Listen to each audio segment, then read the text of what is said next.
একাধিক জায়গায় রেমালের দাপট। ফ্রেজারগঞ্জে বাঁধ ভেঙে গিয়েছে এমন ছবি সামনে আসছে। বাঁধ ভেঙে গিয়ে একাধিক গ্রাম জলমগ্ন হয়ে যাওয়ার আশঙ্কা করা হচ্ছে। ফ্রেজারগঞ্জে সেখানে বাঁধ ভেঙে যাওয়ার সেই ছবি আপনাদের দেখাচ্ছি। রেমালের প্রভাবে বাঁধ ভেঙে যাওয়ার আশঙ্কা করা হচ্ছে। এলাকায় জল ঢুকে যাওয়ার প্রবল সম্ভাবনা রয়েছে, জলমগ্ন হতে পারে এলাকা। ফ্রেজারগঞ্জের ছবি আপনাদের সামনে তুলে ধরছি। বেশ কিছু জায়গায় রেমালের প্রভাব পড়েছে, কিছু জায়গায় গাছ উপড়ে পড়েছে। অন্যদিকে ফ্রেজারগঞ্জের ছবি দেখাচ্ছি, সেখানে বাঁধ ভেঙে যাওয়ার আশঙ্কা করা হচ্ছে। এই নিয়ে আমরা বিস্তারিত জানবো। আমাদের সঙ্গে রয়েছেন আমাদের প্রতিনিধি দুর্গাদাস বন্দ্যোপাধ্যায়। দুর্গা, তুমি ঠিক কিছুক্ষণ আগে যেটা বলছিলে যে ফ্রেজারগঞ্জে বাঁধ ভেঙে যাওয়ার সম্ভাবনা, বাঁধ ভেঙে গেলে একাধিক গ্রাম জলে প্লাবিত হতে পারে।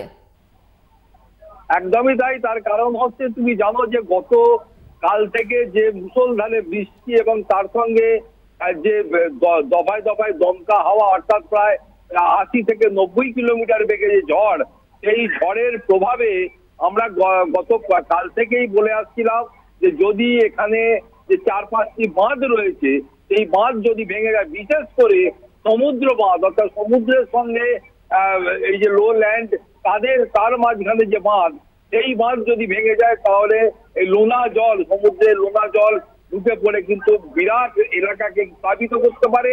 সেই এরকমই একটি জায়গায় আমরা দাঁড়িয়ে রয়েছি, ফ্রেজারগঞ্জ থানা সংলগ্ন অঞ্চল।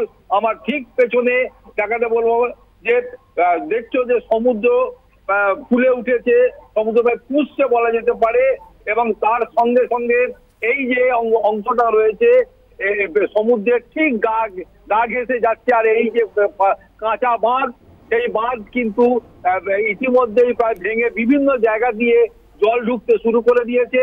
এবং তুমি দেখতেই পাচ্ছ যে এখানে পুরনো যে বাড়ি এবং যে গাছ রয়েছে তার গোড়াতেও ইতিমধ্যেই কিন্তু জল ঢুকে এই লোনা জল, অর্থাৎ সমুদ্রের জল কিন্তু ঢুকতে শুরু করে দিয়েছে। ফলে এবং পাশে ডান দিকে দেখতে পাচ্ছ যে জলোচ্ছ্বাস, অর্থাৎ এর সমুদ্রের জল কিন্তু বা ঢেউ কিন্তু ইতিমধ্যেই এই বাঁধকে অতিক্রম করে মেনল্যান্ডের দিকে চলে আসতে শুরু করেছে।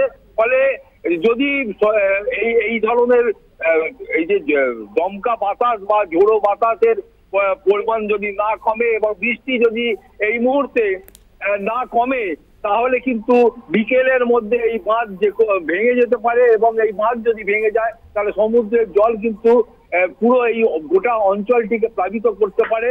অতএব ডিজাস্টার ম্যানেজমেন্ট গ্রুপ যারা এই কাজের সঙ্গে যুক্ত, পুলিশ, দক্ষিণ 24 পরগনা প্রশাসন কিন্তু এই বাঁধকে কিভাবে রক্ষা করা যায়, ইতিমধ্যে বাঁধের ওপরে দেখতে পাচ্ছ যে এলাকার লোক এবং এই ডিজাস্টার ম্যানেজমেন্ট গ্রুপের লোকের, তারা কিন্তু এনডিআরএফ এর লোকেরা তারা কিন্তু পর্যবেক্ষণ করছে যে বাঁধ দিয়ে এই মুহূর্তে কি অবস্থা এবং কিভাবে অন্তত আজকের দিনটাকে বাঁচিয়ে রাখা যায়, এবং তারা এই পর্যবেক্ষণ করছে। ইতিমধ্যেই দেখতে পাচ্ছ যে বাঁধের ওপর থেকে একদমই দুর্গা, তুমি ঠিক যেমনটা জানাচ্ছিলে, বাঁধ অতিক্রম করে জল ঢুকে আসছে এলাকার মধ্যে। ধন্যবাদ তোমায়। আমাদের সঙ্গে ফ্রেজারগঞ্জ থেকে ছিলেন আমাদের প্রতিনিধি দুর্গাদাস বন্দ্যোপাধ্যায়।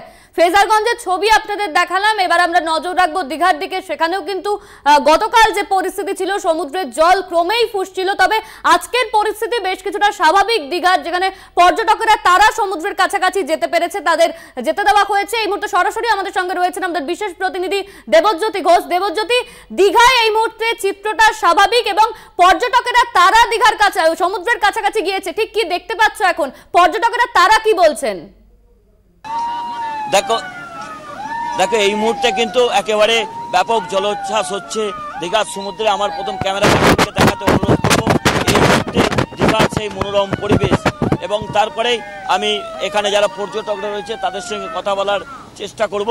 এই মুহূর্তে একজন পর্যটক বসে রয়েছে, তার সঙ্গে আমরা কথা বলবো।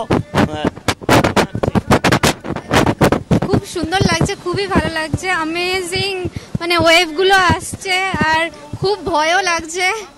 আর অ্যালার্ট তো করেই দিচ্ছে সবাই যাতে সেফলি ভাবে থাকে, তো ভালো লাগছে।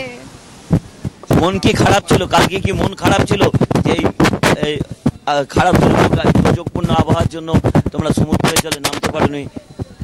হ্যাঁ, মন খারাপ ছিল। তার থেকে সেফটিটা অনেক বেশি দরকার, যাতে সবাই ভালো করে থাকে, সেফটি ভাবে থাকে। এটা সবাই যাতে সেফ আছে এটা দেখে ভালো লাগছে। আর সব থেকে ভালো এই ওয়েভটা যে আসছে এটা দেখেও খুব ভালো লাগছে।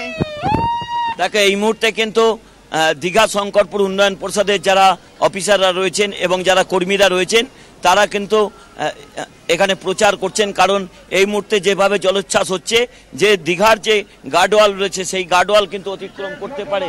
এবং দেখো বহু তারা পর্যটক রয়েছেন, তারা কিন্তু উৎসুক, যারা পর্যটক রয়েছেন তারা কিন্তু দীঘার সমুদ্রে এই মুহূর্তে উপভোগ করছেন যে দীঘার যে মনোরম পরিবেশ, যে দীঘা যেভাবে উত্তাল হয়েছে এবং যেভাবে জলোচ্ছ্বাস হচ্ছে তারা কিন্তু যথেষ্ট খুশি। এবং বহু দেবজ্যোতি তুমি নজর রাখো পরিস্থিতির দিকে, তবে তুমি যেমনটা জানাচ্ছিলে দীঘার পরিবেশ এখন মনোরম। আমাদের সঙ্গে সরাসরি ছিলেন আমাদের বিশেষ প্রতিনিধি দেবজ্যোতি ঘোষ দীঘা থেকে।